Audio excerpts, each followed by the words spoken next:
Pop, Dallas scored only 4 points off turnovers tonight. How big a factor was that? Well, it was huge, but first I want to compliment Rick and his group for being one hell of a team, and I hope we never have to play those guys ever. I don't even want to play them in the regular season. Change the rules, do whatever, but they're a hell of a team, really hard to guard, work hard, and we're even. You know, nobody's any better than anybody else, and the whole Western Conference seems to be that way.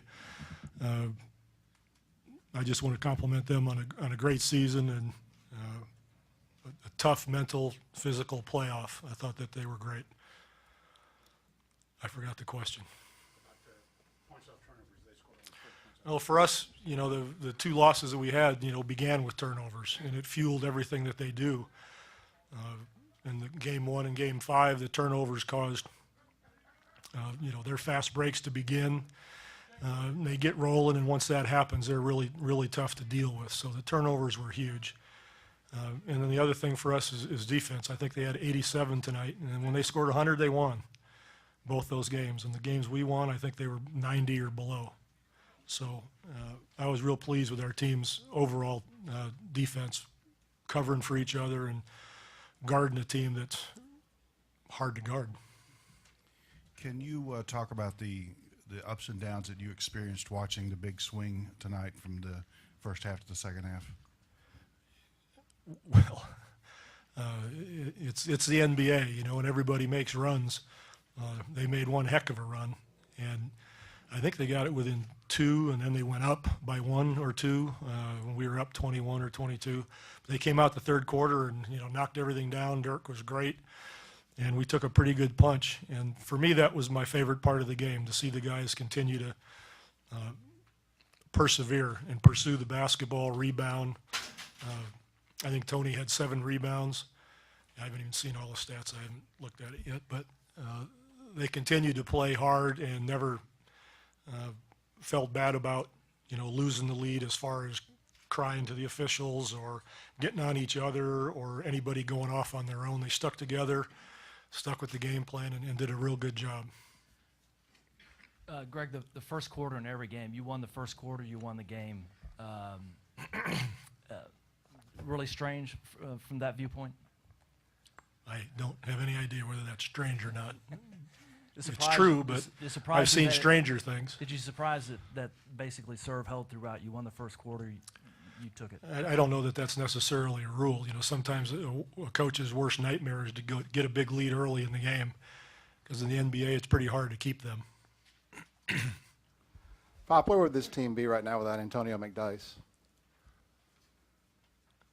And I could do a lot with that question. Go ahead. But I'm not going to be a sarcastic person. We would have guarded Dirk Nowitzki much worse without Antonio, if that's what you mean. I thought he did as good a job as anybody on the planet can do. He really was disciplined with his defense, and he made it easy for everybody else to adjust to what we were trying to do with him. But it began with Antonio doing what he did. Pop, is it safe to say these playoffs are for George Hill? Where are you? Back here. Oh, I'm sorry? Is it safe to say these playoffs are for George Hill? I'm not sure I understand. How big was Georgie tonight, especially in the fourth? He was huge. Okay. He did a great job. But they're not for him, you know, they're for all of us, you know, they're for the fans, for everybody, you know. How big was the series for his overall development, though, for George's? Well, his confidence, you know, he's a scorer. You know, he was a scorer in college. He wasn't a point guard. And to attack and have that ability is really good for us because I can play him with Tony. So this playoff series will really help his confidence. But he wasn't really hurting that way anyway. I think he played all year long for us, you know, and played that role. So he knows. In fact, I got on him at halftime and told him he was being complacent. He was deferring again. He was being Mr. Nice Guy, trying to fit in and, you know, trying to tell him to hell with the rest of the team. Go get your name in the paper. Go score. And he had a great half. Papa, you talked about McDyess's defense on Dirk. Also hit some big shots there as Dallas was making that real run. How big is that to be able to have to harness that on offense when you know you got Dirk to deal with on the other end? You know, that's really important because we weren't scoring for a while. You know, they were covering Timmy and Manu really well, making it tough in the pick and roll. And the one good thing we did is continue to move the ball to the open man, and Dice let him fly, and he knocked him down.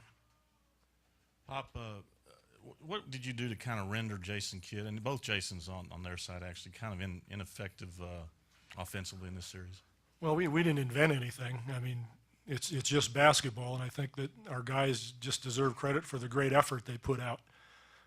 Jason are, you know, tough to guard Jason Kidd because he's shooting that three so well, and Jason Terry obviously because of his movement and ability to shoot it and drive it, and that kind of thing. But I think our guys do deserve credit for chasing those guys around and being so disciplined on them.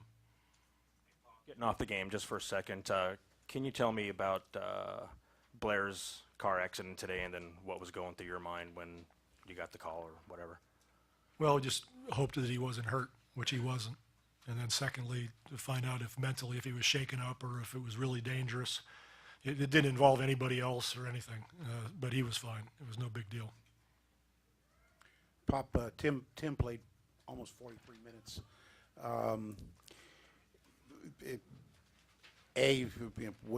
Was this sort of an all or nothing thing? Playing this game like a Game 7, and how good is How it? many millions is Timmy getting paid? He should play 48 every game with the money he's getting paid.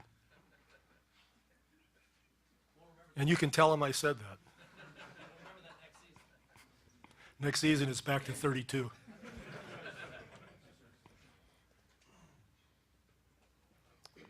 Anybody else? You had said we overheard you on the broadcast tell your team if the next guy who misses a free throw has to buy you a car. Was wondering who's the lucky guy and what are you going to get?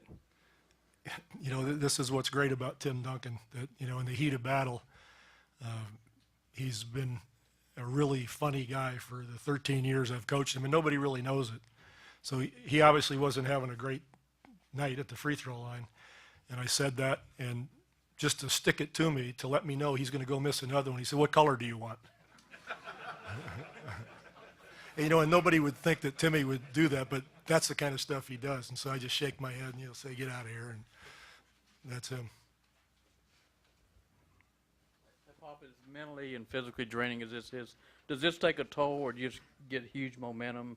You think that carries over? Is just one series gone? And Oh no, this is what these guys do. I mean, they live for this. You know, at some point in the regular season, I'm sure that's all they're thinking about is hoping that they'll be healthy for the playoffs. And this is the competitiveness that they've played for and worked for all their lives. And sure, there's a physical toll and a mental toll, but it fades every day as the game, you know, comes up. The next game, everybody's ready to go. What are the next couple of days going to be like for you and the team if the Suns and Portland series isn't concluded yet? You know, I don't know. We're just going to see what happens there before we make any decisions. Obviously, tomorrow will be a day off. But other than that, I haven't even thought about it. Thank you, folks. Thank you.